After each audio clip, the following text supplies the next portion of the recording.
E aí, Fernanda, uma coisa que eu tenho, uma dúvida aqui que eu tenho aqui. No caso de adolescentes com ou sem TDAH, a gente está falando aqui de forma ampla, a gente sabe que a adolescência é um período um tanto, pode ser difícil, né? Não é difícil, na verdade é um período de extremos. E aí você está lidando com muitos extremos, né? Inclusive uma pessoa comentou aqui acima que é TDA, adolescente é igual superlativo. Foi a Flávia. Flávia, obrigado pela sua participação. Adolescente é igual superlativo, né? Ou seja, período de extremos, né? E aí é muito importante a gente saber orientar. Vou falar um pouco para os pais aqui. É saber orientar como o seu filho adolescente, TDAH ou não, né? A gente pode ter pais com mais de um filho, um tem TDAH, outro não, mas como ele lidar com isso, com esses extremos. Na hora que tiver aparecendo, por exemplo, uma situação social, né? O filho está passando por uma questão de talvez uma rejeição, uma coisa assim.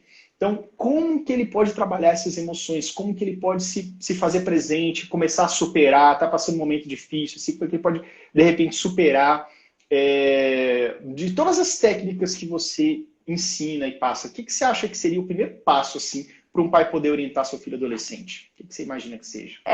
O primeiro ponto que eu sempre falo é para a gente ajudar alguém, a gente tem que estar calmo, né? A gente tem que acalmar. Eu sei que às vezes é difícil ali naquela confusão, mas é muito importante você recuperar a presença. Eu percebo isso em todas as aulas. Tanto que eu me preparo muito para as aulas com eles, porque a minha presença faz muita diferença. Então percebe como é que você se regula, né? Para você conseguir lidar com aquele quadro. Assim, não vai junto na onda. Então, acalma, respira, sente o pé, né? Percebe. E aí, tenta deixar o tempo dele respirar também um pouquinho, para depois conversar. Sempre sem julgamento, sempre escutando, né? Sem muito apontamento. Escuta ele profundamente e começa a conversar. Deixar ele se abrir também, né? Ou seja, manter um ambiente calmo, uma conversa tranquila, né? Para a coisa fluir. O campo seguro. O campo seguro de amor ali, para deixar aquela emoção ali. Gente, porque isso é sofrimento, né? Aquela explosão de emoções ali vinda é sofrimento para ele, né? Mas isso é uma cultura de família. Se a gente está acostumado a quebrar tudo, e aí é um processo, tá, gente? É um processo que a gente vai construindo de relação. E aí, se ele tá aberto a conversar também, né? Porque o adolescente, às vezes, ele né, Pode foge se muito fechar em um pouco. tristeza, pode se fechar um Exatamente. pouco. Mas a gente sempre recomenda estar calmo, criar esse campo de amor, não julgar. E deixar, porque lembra que reconhece, expressa? Ele precisa expressar essa emoção, né? De alguma forma. Então ele tem que ter alguém para. E se ele encontra esse campo aí de amor seguro, se ele tá pronto, você consegue regular o episódio. Agora, às vezes, ele fica preso numa raiva, em um emaranhado tão grande de nó, que aí precisa ter ajuda. É muito importante. Uma coisa importante que eu sempre falo, a gente tem as técnicas e as estratégias, tá? Mas se tá muito profundo e tá causando dano para aquele adolescente, é muito importante que o pai tenha muita atenção nisso. Se você percebe, principalmente nós, né? Se você percebe que tá causando dano na vida, prejuízos na vida dele, aí tem que ter intervenção, tem que ter um psicólogo, tem que ter um psiquiatra, tá?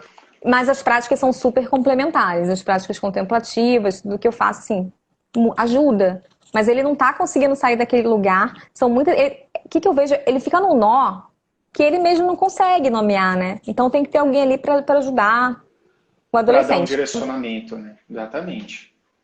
É, exato. Legal. E aí, por exemplo, às vezes o pai do adolescente TDAH, muitas vezes ele também está passando por uma questão de instabilidade emocional na vida, às vezes não está indo tão bem no trabalho quanto gostaria, né? Tem a questão profissional também.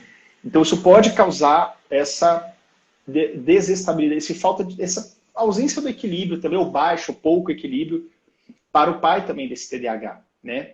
Ou desse adolescente.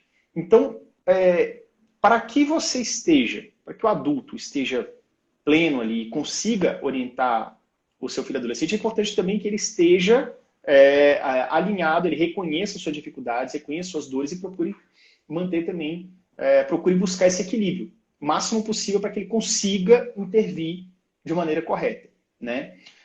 Técnicas assim que você acha que a pessoa pode procurar. O Mindfulness é um deles, tá? Se você não conhece a Fernanda está sempre aqui com a gente, mas se você não conhece, siga o perfil dela, que ela fala muito dessa técnica Mindfulness de respiração e tudo, estar presente. Mas como é que você acha que a pessoa pode fazer para que ela esteja plena, ou mesmo que não esteja agora, está tendo um problema agora, e de repente esse adulto talvez não se sinta tão preparado, tão equilibrado, mas como é que você pode, de repente, assim, no momento de confusão, buscar o equilíbrio para você poder intervir da melhor forma? Na minha página na bio, agora já tem playlists lá, vocês podem clicar. Tem uma meditação de autocuidado que eu dei segunda-feira. A playlist de adolescente está toda lá do Potência Teen, então abusem, só para lembrar, se não te esqueça. Acabou aqui, já Material fala riquíssimo. já tá tudo lá, que antigamente eu indicava o Lojong, mas agora já tem. Você mesma Então, fez, né? ponto, eu fiz, né? Nesse momento eu sou muito a favor da rotina de autocuidado, né? A gente tem que priorizar muito o autocuidado. Eu fiz até um Reels brincando, porque eu ensino muito com Reels, né? Da gente ter pensar na alimentação, hidratação, exercício físico, terapia se precisar, né? Meditação, vários recursos aí que a gente tem de autocuidado. Usem e abusem, autocuidado nunca é pouco nessa pandemia. Eu acho que a gente vai precisar muito, né? Então fazer seu checklist de autocuidado, se priorizar para você ajudar o adolescente, né? Você está com sono ruim, eu botei tudo lá, eu acho que foi o Reels de ontem. Sono tá ruim, não tá comendo direito, não tá fazendo exercício físico, né? A sua prática é meditativa, uma prática contemplativa que te ajuda, vai dar ruim. Vai dar ruim. Então a gente tem que sempre olhar para isso. E também, gente, se deu ruim, porque assim, a gente tem desafio o tempo inteiro, né? A gente tem desafio. E mesmo com tudo isso, às vezes dá ruim, porque a gente não aguenta, a corda arrebentou. O que eu recomendo muito é dos pais não ficar usando adolescentes como assim, como terapeuta, né? Essa coisa de ficar se desabafando. O adolescente, ele não, né, usar muito, inverter um pouco os papéis. Eu tenho estudado, inclusive, muito sobre isso, não inverter, né? A ficar de terapeuta, não, vai procurar o seu autocuidado, vai. Na verdade, você que tem que.